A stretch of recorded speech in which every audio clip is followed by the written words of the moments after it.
everyone, this is Shel from Paper Rock to Your Studio, and today I am sharing with you the layout, art journal page, whatever you want to call it, that I made for my Year 2017 book. I'm making one 2-page art journal thing. I don't know, it's kind of a hybrid. Following along in the prompts of the group that is called My Year 2017 on Facebook. I'm not affiliated with this group. I'm just in the group and I'm following along with their prompt. The prompt for May. The prompt for May, see I'm behind, was flowers and tip it in. So what I'm doing right now is making a tip in, and I saved in the month of May. I had 2 graduations, and I traveled. I did all kinds of things, and I wanted to focus mostly on the celebrations of the graduation. So I had saved a few things. This tip-in is a card that was given out by the photographer at one of the graduations, so that you could go online and order the photos. And it was a nice weight, and I decided it would be a good choice to put in my tip in. So I put it on there with some washi tape, and you will see, well, you probably saw at the very beginning, and you'll see at the end that the facing page also has several things that I saved from different graduations. I saved the pages where the kids' names are and circled their names and used that as kind of a background. I saved a couple of the logos from the different schools, and then for my son's high school graduation, there was it's the Nighthawks, and they always have a contest. The kids design the cover, and there was a really nice hawk drawing. I don't actually know the kid who made it, but I liked it, so I cut it out and also put it on the facing page. So then the other part of the well, first of all, how did I pick the colors? At the college graduation, the colors were teal and black. That's the colors of the college.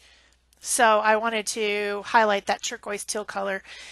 At the other graduation, high school graduation, the robes were navy blue because their colors are navy blue and silver. So I was going with, blues, teals, black. So the tapes that I used, the washi tapes I used, were black, and so there's a lot of black and a lot of teal, not so much navy blue, but there is some blue in there.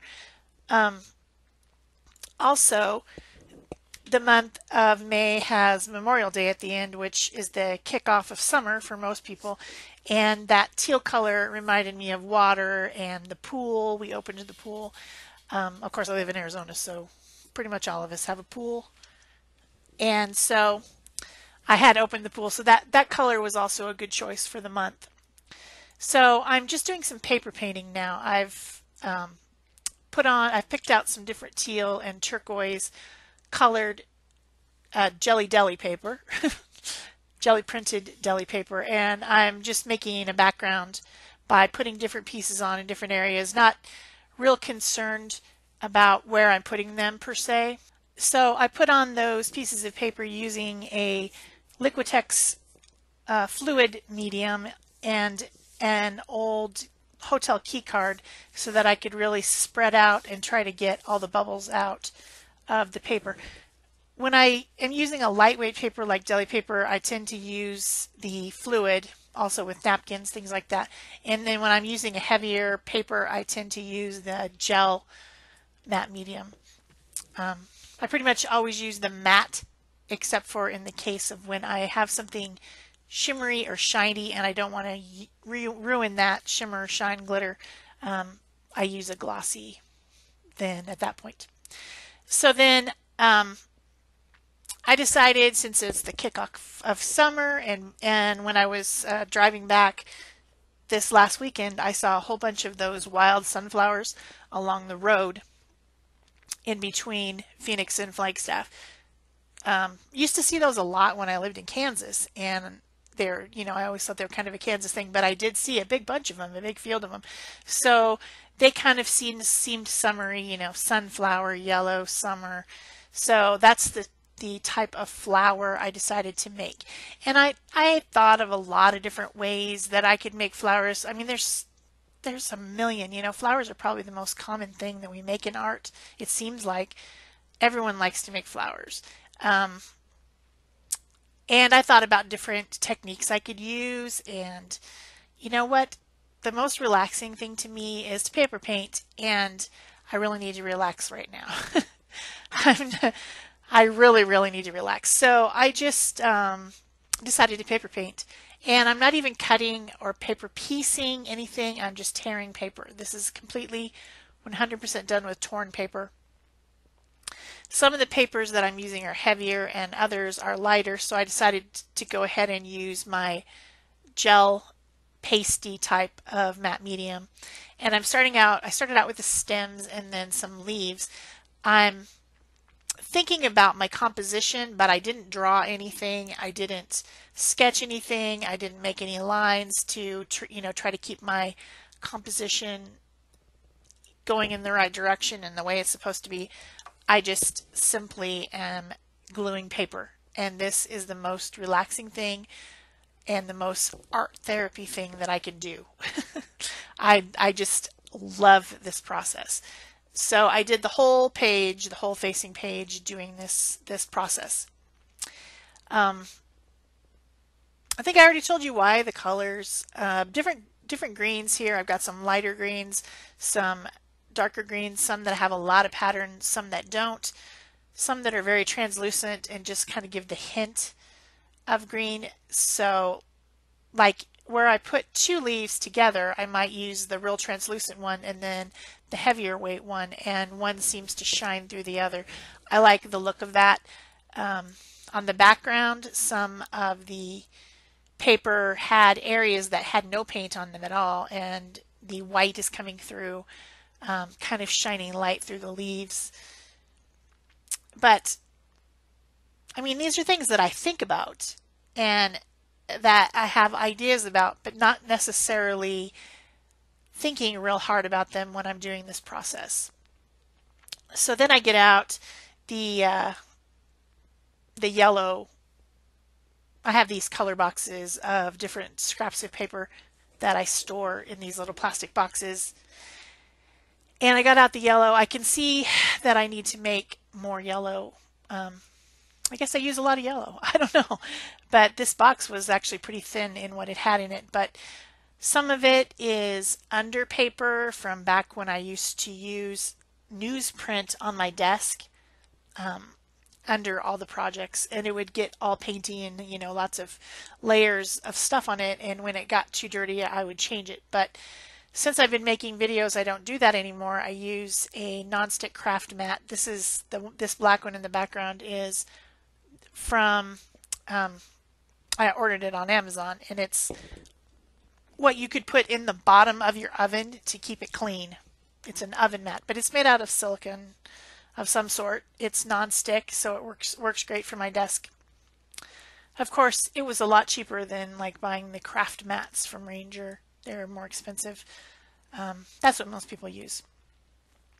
So with my different pieces of yellowy, orangey, mustard colored scraps, I'm tearing a basic petal shape, and sometimes I'm curving the petals a little bit, and sometimes I'm making them pretty straight, and then just kind of making a big sunburst shaped sunflower to begin with, kind of in the upper third.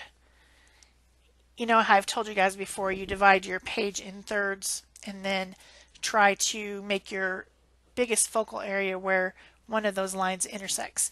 So if you think about, I did three areas across, 3 areas up and down. That center of that flower pretty much intersects where one of those corners would be. And that is how I would explain why I put that flower there, except for It was an instinctual thing for me. I didn't think about it. That's just how it came out. It's just how I see because of the way I think of things, I guess. I don't know. But compositionally, the page turned out very well, even though I wasn't measuring or drawing or making lines or worrying too much about it. I just wanted to make some sunflowers out of paper. And it came out pretty good, I thought. I like it.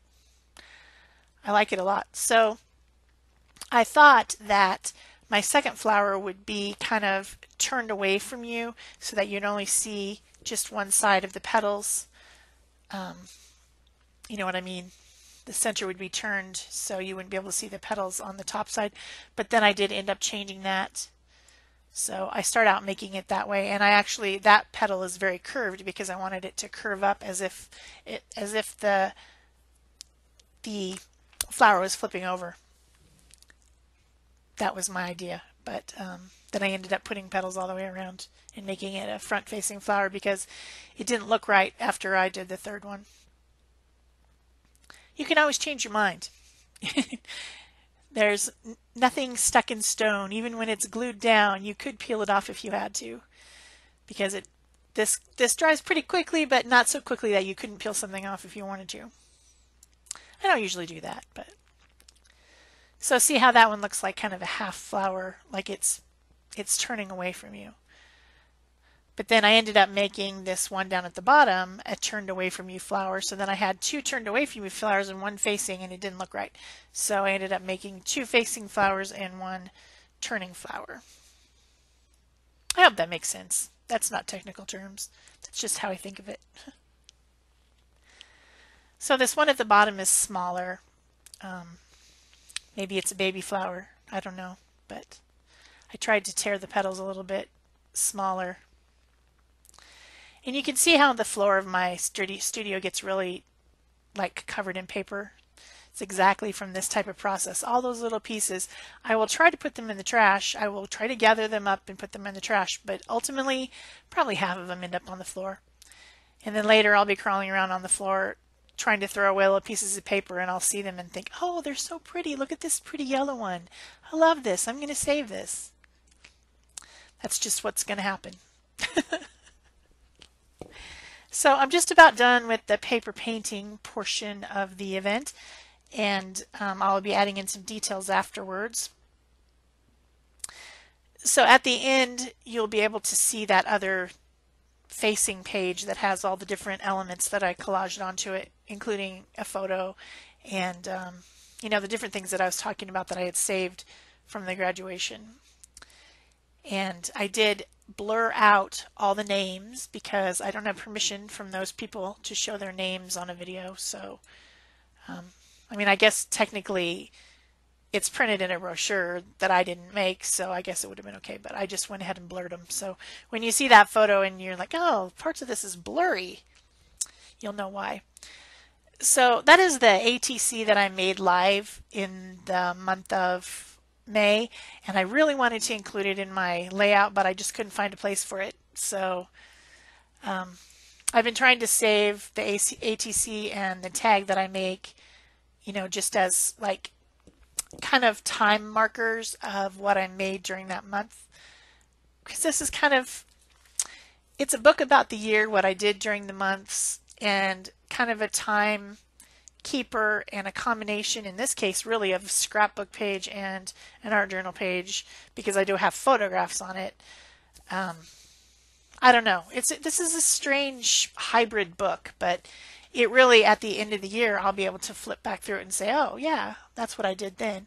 And also, keeping track of what art you made at what time is really beneficial for tracking how your style is developing, how your ability is developing over time. Like when I go and I look in some art journals and things that, or whatever that I have from the past, I see that my ability has changed quite a bit. I am getting better.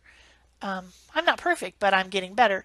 And I also see that my interests, the things that I liked at the time that I made that art, are reflected you know, an art journal is really a keeper of your artistic journey as you learn and grow and change, just like a scrapbook is, except for you use photographs in a scrapbook. So this book is kind of a combination of them. This is the first time I've used actual photographs, though. I haven't in any of the other pages that I've done so far. But I like how it turned out. And photographs are great memories of things too. So what I'm doing now, I'm sure you guys already know this, but I will tell you anyway. I have my Stabilo All Black pencil, which is a highly water reactive pencil, lead type stuff. And I've got a brush that has a synthetic head and water in the barrel of it. And I'm just using that to activate that water reactive ink on the pencil and create details and kind of illustrative look to my page around my torn pieces. And then I'm coming in with my white Posca pen to add a few highlights. At first I blended them with the water, but then I ended up just deciding to make highlights with just the pen marks. I like to make marks with this white pen, and I like the way they're quick and messy. I just like the way it looks. So I decided to do that instead of blending it with the water. And I also made a few dots. So if you've enjoyed this, remember to like, comment, subscribe if you haven't already. Turn on your notifications so you actually get notified if something comes out. And that will be very helpful to me. And I think that's it for me. Thanks. Bye-bye.